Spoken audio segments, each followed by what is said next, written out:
From 1D infinite square well to a 3D particle in a box. By the end of this video, you will be able to understand how the dimensions increase degenerate states and how to find them.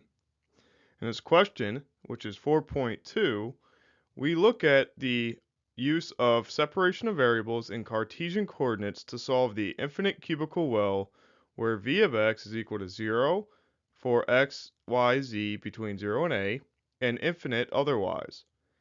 In part A, from the solution we wish to find the stationary states and their energies. B, find the distinct energies ranging from 1 to 6 in increasing order and their degeneracies. C, what is the degeneracy of 𝐸14 and why is this case interesting? So the graph of this potential is kind of weird to deal with now that we're going into 3 dimensions. Note here that we are in the 3D Cartesian coordinate system, which is composed of x, y, z, and so on and so forth.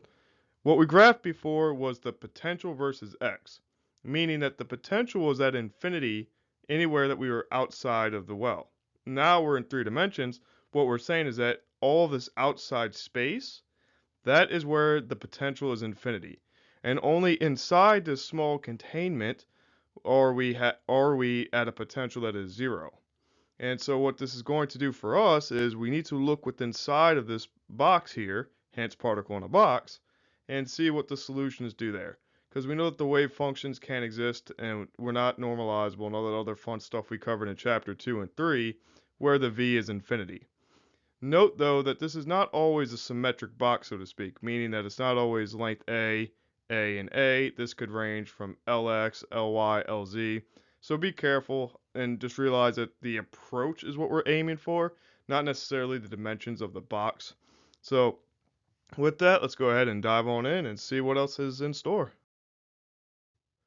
The goal here is to replicate the results of chapter 2, which separated the Schrödinger equation into a spatial and a temporal part, with the spatial and temporal separation constant known as E.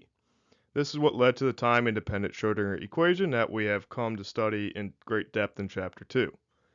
But we want to extend this methodology into the other 2 dimensions, namely y and z, and we have to apply the separation to the spatial part itself since we are composed of 2 more dimensions. So by applying the same methodology, which works in general due to the Schrödinger's equation and the associated boundary conditions being linear and homogeneous, a bunch of differential equation speak, and the benefit of doing this was we turned a differential equation into a ordinary differential equation, which is much easier to solve, all things considered. So with that, the 3-dimensional Schrödinger equation that we need to deal with is in the form of IH bar psi or d psi dt, the time dependent part, and that's equal to negative h bar squared, but instead of just the double derivative of x, we now have the nobulus squared or the del squared operator. This is normally called the Laplacian, but what it represents is the partials squared in each direction. So partial squared here in the x, y, z, and it's applied to the wave function here. And then of course we have our potential, which is now an x, y, z variable. Some potentials later on that we'll deal with are time dependent, but not right now. And then of course our wave function. And like we stated, we know that we need to have the solutions inside of the cubical well, so that's where v equals 0. That should be v of x, y, z. But where v is 0, and so we can get rid of this term here. That being said, we know that we already separated the time and spatial parts before via the separation constant E, so we use that here as well. Now we have to reuse the same method, except this time we have a separable solution of the spatial coordinates x, y, and z as seen here. I have the whole fundamental thing where we have a full solution x, y, z, and t, and we just split it up and through spatial, all 3 spatial components and the temporal component in the PDF below. Check the link for that because there's a lot of other good details in there. But yeah, that's our summary for our setup, and now we'll go ahead and apply it and move on with the solutions. So with the separable solutions taking the form of a product as we saw last slide, What we can now do is plug this into the modified Schrödinger equation that was separated already, temporally speaking, and evaluate it at the potential and plug in the proposed solution. And what we see here, of course, these are the functions of x, y, and z. I just dropped the argument for the sake of space. But when you plug it in, you see you get the double derivative, double derivative, double derivative, all in their respective functions there. So that's why a product works well with partial derivatives, because now we just get an ordinary derivative on that partial. Nonetheless, what we have to do is divide both sides by the x, y, and z. And what we see is now we see a lot of canceling here. So this is where we separate out the variables because the cancellations of the other products. It's a really clever solution. Whoever started this revolution was amazing. Nonetheless, we simplify this bracket down where the cancellation factors lead us to all x's and all y's and all z's together. Of course, we get this constant pushed over here, highlighted by the negative 2m over h bar squared on the e. And what we see is that if we push the y and z term over with the e, we see that for x's to be equal to the other stuff, they have to be equal to a constant. So we could call that cx. And then if we work our way down, the only way that that equals that y and z equals something that's a constant is if they're a constant, and so on and so forth. Again, check the PDF for how we set that up, because there's a lot of stuff I just couldn't put in here because it would just clog it up. But that should answer a lot of questions on how we get from an addition of these variables to a distinct set of separated differential equations. I would also like to take a quick second to note that the book highlights how these separation constants are uniquely determined. I don't think they do a good job of saying why, but mathematically speaking, the constants can be positive, negative, or zero, and we have to apply our context clues with the boundary conditions to determine what style they need to be. The square factor comes in because if we want to have a negative constant, we need to make sure that whatever k is, when we square it, we get a positive. That way the negative on the outside of it overrides anything. So using squares and differential equations just verifies that that parameter comes out positive, and we could adjust the sign on the front of it. Moreover, because they could be positive, negative, or zero, we know that if they're positive, we don't get anything useful due to the restrictions on the eigenstates and a whole bunch of other stuff that's in the PDF. Zero, again, would lead to something that's not applicable for us. So that's how we conclude that we use something that is negative, and that's why the kx, ky, and kz are squared. That being said, if these are our separation constants and we know that x, y, and z are added together on the right-hand side of the e term, we plug those in as well. Okay, so knocked it over, we see that e is equal to the summation of constants here. So don't get overwhelmed with it yet, but similar thing, we're just taking our old results and broaching it out to the other two dimensions. Pretty easy. So now that that is simplified down and we have our scope now narrowed, what we can do is find the stationary state solutions, and we saw that what these forms took on in the 1D case, where x as a function of x took on via characteristic equations or whatever other methods you like to use in 𝐷𝚃. We had a constant with respect to x, sine, and then the constant separation constant kx, x, and then bx cosine kx. What we have to do now is apply the boundary conditions. And we know that the function has to be continuous at the boundary. There's two of them, at 0 and at a, so we test both of those. Here, if we plug in 0, sine of kx times 0 is 0, and we know that sine of 0 goes to 0, no biggie. Similarly, cosine of 0 goes to 1. And if that whole thing has to equal 0 due to the continuity condition with our equations outside, that's our boundary condition, function of 0 equals 0. We know that for that to be the case, then bx equals 0. So that's one thing gone. If we apply it the other boundary, namely a, again, this could be any length, so don't just get wrapped up in a. X of a needs to equal 0 as well. But if we plug a in, we see that, well, the bx from right before it was 0, so this cosine term goes away. So we're left with nothing but sine terms. And so if we plug in A here, we need to find out where AX sine KX equals 0. And so that's our statement here. What we need to note though is that if AX equals 0, then we don't have a normalizable solution, and so that can't be the case. So we need to fast forward on where sine itself equals 0, and that's what we see here. And we note that this only happens at integer multiples of pi. So that would be pi, 2 pi, 3 pi, so on and so forth. And that's summarized down here when we have kx equal n pi, but we just moved the a over. So here, nx needs to equal 1, 2, 3, and so on. Again, the reason for that became evident in chapter 2, where we only need the positive values of the integers here, because 0 led to a 0 eigenvalue, which does not help us here. It doesn't give us anything. And the negative values lead to redundant factors. So we only need the positive side of that, and we'll revisit this in due time with the energy. So since this works for the other components, again, if you want to see it worked out for y and z, it's all in the PDF, so feel free to visit that. Sometimes it helps us to have it all in one place. That being said, we see that we recombine the spatial terms, and each of them has a constant, so ax, ay, az, and we just get the same signs for all of them, thanks to this boundary condition setup. So our spatial component looks like this, and now, as you might expect, we have to do something with this ax, y, and z. So let's dive into that now. While we're in the middle of this, let's not forget that the energy was also a function of the kx, ky, and so on and so forth. So be aware that we plugged this in here just to keep it tidy. This was in the separation constant statement, so that's where energy comes from. But nonetheless, what we need to do now is to normalize this function.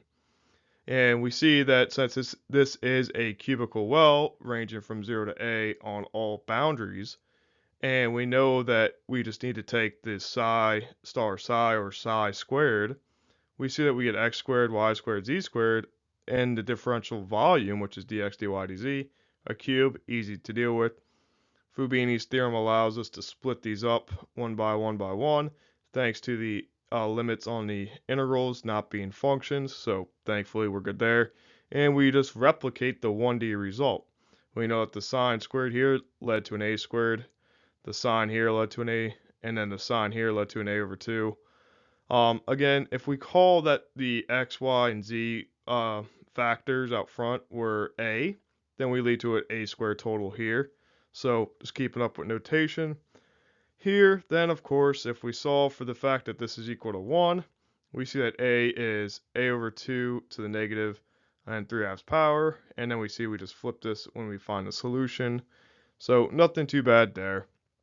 Again, there's more work for that in the PDF. What's cool though is that knowing that we had a 1D case like this, we're just pretty much extrapolating it as we felt natural. So it's pretty cool to see the results that we originally found and how they can expand. This doesn't always happen, of course, but be aware this is a nice case that we can study. One more highlight here is that this a in the denominator here, and so on, these don't always happen. It might be best to generalize this to length x, length y, length z, so that each of these would be Lx, Ly, Lz accordingly. So just be aware, not always nice, and A's aren't always there. But for this cubical well, this is very nice because our energy turns into exactly what you expected. Instead of the n value, n squared, we now have nx squared plus ny squared plus nz squared, which we saw up here after we factored out the pi squared and a squared. Very cool. And again, we only need the positive values for all three of them, and pretty easy to deal with. That was fun. You could run that through pretty quick without all my rambling if you'd like, but nice to see where it all comes from. The next part is going to be, I think, the most fun, so let's dive in. Alrighty, so if we're trying to investigate degeneracy, what we have to realize is that this becomes a combinatoric problem. As such, a table is definitely beneficial to solving this. So for what I'm going to do is I'm going to let omega, capital Omega, use whatever variable you want. I'm just tired of seeing the same ones being used, equal the h bar squared pi squared to m_a squared. And we're going to let m be the combination of these squared sums. And what we're going to do is this m will turn into the level that we're at, since that's the only thing that changes. Again, a point of note here is that the goal is to find the first 6 energy states, not the combination of x, y, z that equals 1 in the case of the notation labeling for E1, because that is a weird carryover from chapter 1. Just be aware it's the first energy state. And the lowest one that we can have with all the values being 1, and x equal 1 and y equal 1 and z equal 1, since we all start at 1, that leads to an m value of 3. And as you see, if we plug this in, we get E1 equal 3 times this fraction. And what the degeneracy is trying to do is highlight how many different ways of these pairings of numbers can be manipulated to get the same energy state. So by setting it up this way, it's really easy to see how the permutation of numbers in the nx, ny, and nz get the same value of n. And what we notice here is that if we move to the next state, which is just upping one of the values to the second allowable value, which is 2, we see that we could have 1, 1, 2, or 1, 2, 1, 2, 1, 1. So the permutation of these values lead to the same energy state, and we have 3 ways of doing that with 2 distinct numbers out of 3 possible numbers. And so we see that we get a degeneracy of 3 here. I'm doing all this meticulous pointing out because what we see in part C is going to need this reasoning. Here, if we want to get the next value, the next energy, it makes sense to go raise another one of the values to 2. And so out of 3 values, we have 2 distinct values, meaning we have a degeneracy of 3. And you see our m value, 1, 2, 2 leads to 9. You can read the chart, not too bad. Again, the next value comes when we increase another value again. Here you might be tempted to check the case of 2, 2, 2, which what we see here gives us 12. So that would actually be one higher than the 1, 1, 3 case. But either way, you just have to play with these Excel, any type of tab or tabular, calculator, whatever. Easy enough to deal with. But see here, 3 out of 3 options, you have 2 distinct numbers. You get a degeneracy of 3. That's our pattern here. Now going on to the 6th energy level. Here we use all 3 numbers being a different number. How I like to set this up is keep the first number constant and look at what the other 2 are doing. So for our first 2, we see that nx equal 1, then we have 2, 3, and then we have 3, 2. So switch them. Now do the same thing for nx equals 2. That leads to 1, 3, and 3, 1. Keep nx equal 3, 1, 2, 2, 2, or 2, 1. Whatever, it's all in the table. The point here now is that out of the 3 the way the permutations work with the combination of 3 distinct numbers out of 3 leads to a degeneracy of 6. So to recap, if we have one out of 3 possible combinations or 3 possible numbers, the permutations of one distinct value leads to a degeneracy of 1. The permutation of 2 distinct values leads to a degeneracy of 3. The degeneracy of 3 distinct values is a degeneracy of 6. So that is something very cool to see. And I think it would be even cooler if we saw what this looked like visually. Let's go see that. All right. So what we see is this is out of I think it was a 𝐕𝐢𝐝𝐿. I'll link the reference below, but I really liked how they demonstrated this. What we see is that for the first energy state, n1, nx equal 1, and y equal 1, and z equal 1, this is what the solution looks like for the case of a cubical well. That is freaking cool. Okay? And as you might imagine, with the sine functions compressing down, we can see this. Now here is where the energy states start to perturb, and we see that by shifting the values around by the different numbers, here we have 2, 1, 1, it looks like this. If we shift it to where ny equals 2, that's where the separation in y comes from, we get the orbs on the other side, and then if nz equals 2, we get the orbs separated vertically. Pretty cool, pretty cool. So just be aware that this is what this represents. All 3 of these hold the same energy state, which is what we just saw in the table. And what we can verify then is by producing the same results again to the next one, the 2-2-1 case or 1-2-2 case, we can just see how the different alignment comes in, and that's pretty cool. And the alignment is what allows these things to maintain a different structure while being something unique in the solution, at least based on these graphs. Pretty cool. And then finally we see the 2-2-2 case here. But all this is leading up to what we're going to see in part C. So let's get our heads wrapped around this concept and these strategies that we're seeing, because it's about to unfold. So a large part of what was just talked about with the degeneracy states was to highlight what we are going to now prove is not safe to use always. So C wanted us to determine, what is going on for the level of E14. And this is a fun observation about the combinatoric permutations. Again, I have more ranting words in the description from the PDF, but what we need to know here is that if we're going to use the notation here, E7 was the permutations of 322, so in X, in Y, and Z, and we could shift them around. We saw that two distinct numbers out of 3 led to a degeneracy of 3. Same thing here, 4 and 1, you can read that. But what we see here when we get to E14, we have a degeneracy of 4, and that's not 1, 3, or 6, so something else is going on here. This is a disruption in the combinatoric permutations of the degeneracies that we saw. And what we can conclude from this is that E14 is representative of the level m equals 27. So we need to combine in X and Y and in Z in the squares to somehow equal 27. And this can happen from two sets of numbers. It can happen from the 333, where all of them are equal. That's easy to find. But it can also happen from the permutation of the numbers 511. So these are two distinct numbers out of 3. That gives us the 3 degeneracies. This is the same number out of 3, so that gives us 1. So the fact that this level leads to this level can be obtained from two sets of numbers leads to a weird breaking of the degeneracy pattern that we've been noticing. So two sets of numbers give the same level, once again shows us that we need to be skeptical of patterns that we see in this theory.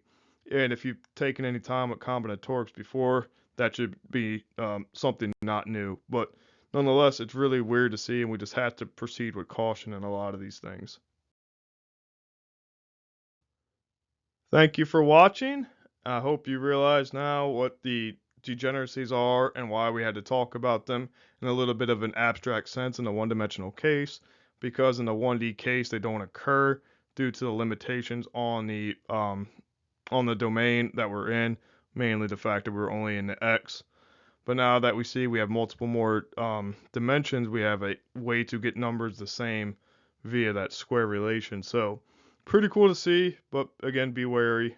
Like I said, we have more detail in the PDF that's free below. Just click on it. If you see anything else you'd like, feel free to stop in. But, this is really fun, and I appreciate everyone for watching.